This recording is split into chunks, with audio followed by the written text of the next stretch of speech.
Hello guys, welcome all of you to your own channel friendship education. और आज हम यहाँ कवर करने वाले हैं अपने इको का दूसरा पार्ट यानी स्टैटिस्टिक्स फॉर इकोनॉमिक्स का हम थर्ड चैप्टर शुरू करेंगे। फर्स्ट चैप्टर नहीं, सेकंड चैप्टर नहीं, हम थर्ड चैप्टर शुरू करेंगे जो कि ज़्यादा इंपॉर्टेंट है, ऑर्गेनाइजेशन ऑफ डाटा। इसे आप कहीं तो 9th और 10th क्लास में भी आप पढ़ चुके हो।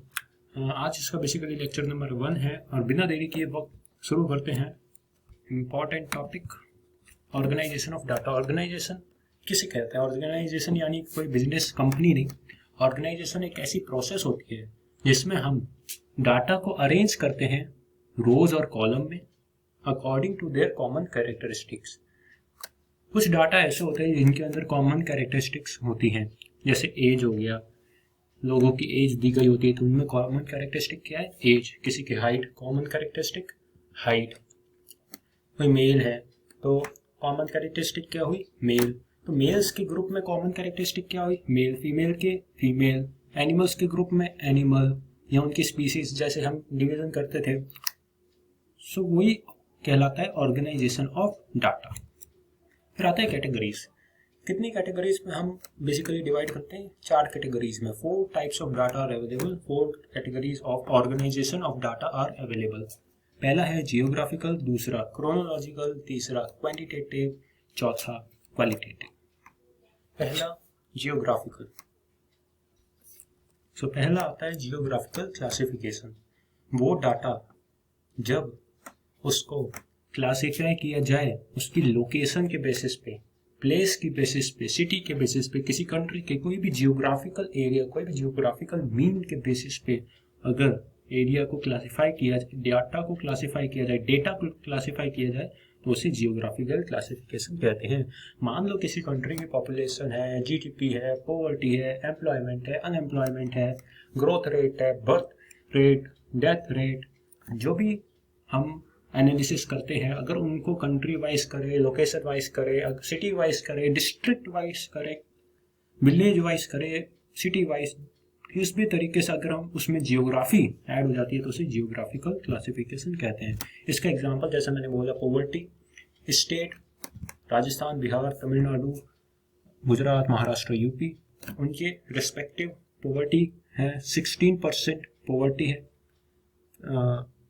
बिहार में, 34%, 16%, तमिलनाडु में, गुजरात में 32%, महाराष्ट्र में 24%, यूपी में 23%। फिर आता है क्रोनोलॉजिकल क्लासिफिकेशन। बेसिकली क्रोनोलॉजिकल हमारे सेकंड टाइप ऑफ कैटेगरी में आता है। जैसे वो डाटा जिसको हम क्लासिफाइड करें टाइम के बेसिस पे, जैसे इंडिया की पॉपुलेशन 2000 क्या 1950 में या 1951, 1961, 1971, 81, 91, 2001, 2011 के अकॉर्डिंग क्या थी।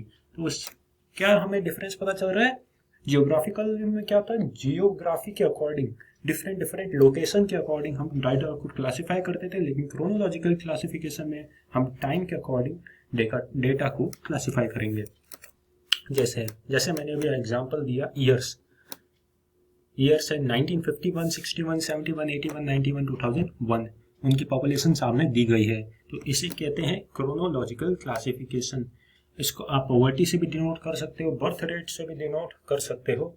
बर्थ रेट कितनी थी, जीडीपी से भी कर सकते हो, जैसे प्रोडक्शन ऑफ वीट में भी कर सकते हो, प्रोडक्शन ऑफ राइस, कुछ भी प्रोडक्शन, कंजम्पशन, एक्सपोर्ट, इंपोर्ट। तो टाइम के अकॉर्डिंग किसी भी डेटा को क्लासिफाई किया जाए, क्रोनोलॉजिकल क्लासिफिकेशन।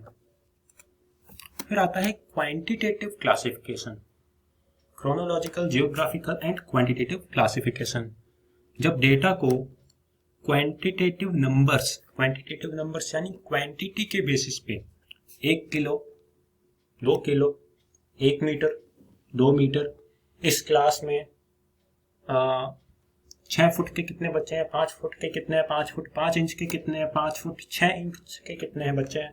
तो ये क्या हो गया? Quantitative classification. इसे क्वांटिटेटिव क्लासिफिकेशन कहते हैं। अब चौथा एंड फाइनल, वो last and final, qualitative data. जब किसी डाटा को मेजर किया जाए क्वालिटेटिव टर्म्स में, सॉरी दोस्तों यहाँ पे राइटिंग मिस्टेक हो गई है, क्वांटिटेटिव की जगह क्वालिटेटिव डाटा होगा। क्वालिटेटिव नंबर्स नहीं, आई थिंक सही है, oh sorry, when the data can not be measured in terms of quantitative numbers, यानी जब डाटा को क्वांटिटेटिव नंबर्स यानी हाइट, एज, वेट उसमें मेजर ना कर पाए तो उसे कहते हैं क्वालिटेटिव डाटा। इसे एट्रीब्यूट्स भी कहते हैं, जैसे सेक्स रेशियो हो गया, मेल फीमेल कितने हैं, और भी तरह की क्लासिफिकेशन हम कह सकते हैं। कौन वेल एबल्ड है, कौन एजुकेटेड है, कौन नॉन एजुकेटेड है। अब आता है वेरिएबल्स। वेरिएबल्स भी एक इम्पॉर्टेंट टॉपिक है। इस चैप्टर का important portion, major portion variable ही कवर करता है। वेरिएबल हम उन वैल्यूज को कहते हैं, उन क्वांटिटीज को कहते हैं जिनकी वैल्यू एक इन्वेस्टिगेशन से दूसरे इन्वेस्टिगेशन पर चेंज होती रहती है। इसमें आप देखिए, जैसे आप इस टेबल में देख सकते हो, फ्रीक्वेंसी डिस्ट्रीब्यूशन आपने 9, 10 या 8 में भी इवन अपने स्टैटिस्टिक्स में पढ़ा होगा, मैथ्स में स्टैटिस्टिक्स में, कि फ्रीक्वेंसी क्या होती है, मार्क्स क्या होते हैं। नहीं पढ़ा तो यहाँ पे हम सिंपलेस्ट वे में शुरू करके क्रिस्टल क्लियर आपका टॉपिक कर देंगे। मार्क्स और फ्रीक्वेंसी। मार्क्स क्या है? वेरिएबल।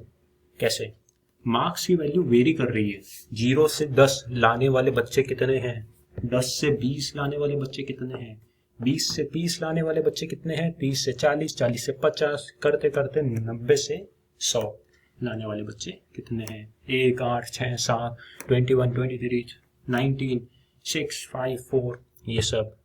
तो क्या है, 0 से 10 के बीच में कितनी वैल्यूज आ रही है। 0 भी इंक्लूड है, 1 इंक्लूड है, 2 है, 3 है, 4 है, 5 है, 6 है, 7 है, 8 है, 9 है।